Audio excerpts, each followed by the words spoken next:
capital institution that rules our lives and the bane of almost every student's existence. They have all complained about waking up early, suffering through boring lectures, and getting buried under mounds of homework. Some students struggle with the workload, while others struggle with passing tests. Unfortunately for America, these difficulties are getting more and more common and are showing up in the nation's academic performance overall. ACT assessment reports show an overall decline in the average test score from 2009 to 2013, and according to the 2012 Program for International Student Assessment Survey, the U.S. is ranked near the bottom half in the list of 65 countries tested. There have been attempts to fix this problem of declining student academic performance. Things like implementing the Common Core state standards drafted in 2009 by teachers and experts to better prepare students for success in their later careers. These standards claim to improve upon the old ones, the ones that differ for each state. The 6 standards of the CCSS are clear. However, according to the 2014 Brown Center Report on American Education, the CCSS isn't showing a significant enough improvement in students' academic performances to be considered truly helpful yet. And even with the little bit of improvement shown in the report's point scale, it's nothing compared to the rate of improvement in past generations. Year-round schooling was also a solution proposed in the 90s. Chris Whittle, the founder of the Edison Project, said that the country needs what Edison stands for. We, as a society, have got to try lots of solutions, and we're one of those. However, Whittle's idea also included the idea of making public schools and education for profit, and in the end, Whittle and the project lost funding and the dream fell short. Some of the schools that were the Edison run had made some gains, but overall results from elementary schools, such as ones in Wichita, Kansas, Sherman, Texas, and Mount Clemens, Michigan, show little to no improvement and even a decline. So what proposals would work? You buy a home, and home's in a neighborhood, and you want to go to the public schools, the school district tells you what school you will attend. Sometimes that's fine, sometimes it's not. And I've often said we have school choice in preschool, we have school choice in higher ed. Why do we not have school choice in the years that matter the most, which is K through 12? The Friedman Foundation for Educational Choice, an organization solely promoting the cause of advancing education by school choice, released a report in 2013 documenting the benefits of having parents choose the schools for their children. This allows parents to find schools specific to their child's needs. This is important because each student has his or her own way of learning, and a certain school in a district may not have the teachers or materials a particular student needs. Choosing schools also improves public schools. And the competition that creates among schools is likely to improve schools as they compete for parents to choose to send their child to that school. Competition between schools for students forces the schools to keep up their education level and standards up to par. The only other ways to improve schools' education are to move to a new neighborhood or pay for better schooling, teachers, materials, etc. This is hard on low-income families. In studies on how school choice affects the performance of students, the results were mostly positive. Out of 12 random assignment experiments performed on randomly selected groups, 6 found that there were benefits for all of the students participating. 5 found that some had benefits and some didn't have any visible impact, and 1 found no visible impact at all on the students. However, none of the studies showed any negative impacts. In studies on how school choice affects the overall performance of schools rather than individual students, out of the 23 empirical studies, 22 showed a positive outcome on public schools and 1 showed no visible impact. While teachers see the positives to school choice, there are still some consequences. Christine Cermak, principal at Okemos High School in Okemos, Michigan, states that there are both pros and cons to school choice. There's pros and cons. I mean, there's pros because I think we'd get more diversity.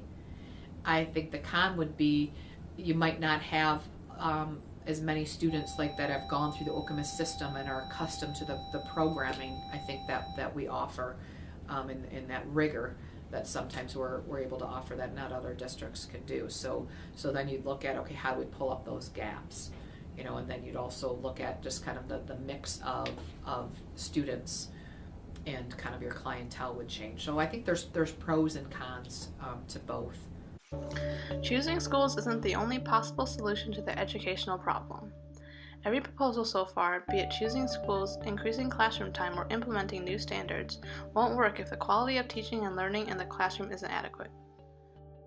They need to be highly qualified in the state of Michigan, and so what I would look for first off is if I'm looking to hire a math teacher or an English teacher, I would make sure that they were highly qualified in that subject. And so they would need to pass a state exam within the state of Michigan. Another thing oftentimes I look for is you can still pass that state exam with that subject as your minor, but I really oftentimes look for a major in that subject as well. And then as I look for, or through resumes, I'm really looking for diversity as far as experiences and different ways in which they can bring more than just their teaching talent, but have they worked within the Boys and Girls Club, or have they done camps with adolescents. So I'm really looking for a well-rounded person, but a lot of it I want to be focused and centered on students, and mainly at the high school I'm looking for secondary experience. But even if teachers are fully qualified on paper, does this mean they can teach and communicate the material? I mean, honestly, that's what I really look for. I look, because there's one thing if I have all of the knowledge and I am the smartest person when it comes to content area, but if I can't relate to students and I can't deliver that in a way in which you can learn it, all of that content knowledge is wasted. And so you really truly need to have both. You need to have a solid understanding within the content, but you also have to have the teaching methodology in order to deliver that so that you can learn that and assess, formative assessment as you're going along. It's not, I taught it, but you didn't learn it. I want to make sure when I teach it, I'm constantly doing checks within that particular class period to make sure you're understanding it and not waiting until you get to a final exam or a unit test to see if you learned it or not. And so I think that's what I'm really looking for. And a lot of that comes back to, and especially at Okemos High School, relationships. I think people are relationship bound, but particularly, adolescents are relationship bound. And I found even in the classroom, students will do anything for you if you can, again, make it meaningful and have that relationship. And so anything I think is attainable or possible if you have that key ingredient.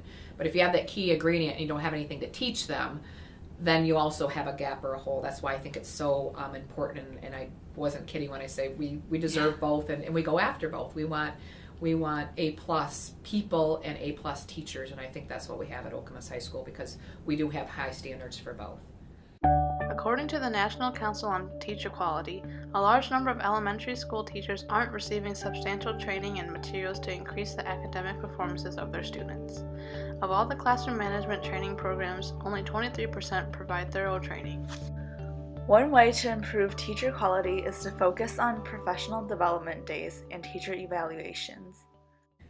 Well, things are changing now within the state in which every single teacher, needs to be evaluated, where you actually are in the classroom. But I can tell you, for our new teachers, you need to have 3 observations recorded, and to make it a formal observation, you need to know what the learning objectives or goals are, for that particular lesson. And so what we've done is Dr. Delp has approximately 33 staff members. I do, and so does Mr. Verrill, and we've divided it up that way.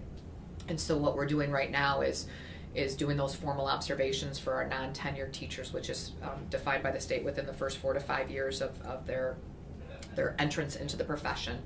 And then also for our veteran teachers, we're doing more of a walkthrough observation, where it's not always formal, where we're giving explicit feedback and sitting down with them before as well as after. In the lesson designing, then you have the delivery of the lesson, and then there's that reflection period where we're working with that teacher, and how do you think things went, and you're really focusing on, what could you do to change, and what things were exceptional to, keep incorporating into your lessons. Improving teacher quality, however, may not show results immediately. According to a study done in early January by BMC Medical Education, even after putting a group of teachers in a 2-day training workshop and then teaching a group of students, the students actually showed lower scores. The study concluded that the teachers weren't comfortable enough with the new techniques they had learned to be able to affect the students' learning positively. With time and more practice and experience integrating the new techniques, teacher quality and student performance will improve. Despite all these proposals, the one thing that may end up improving American education overall, Christine Cermak says, is neither of these proposals.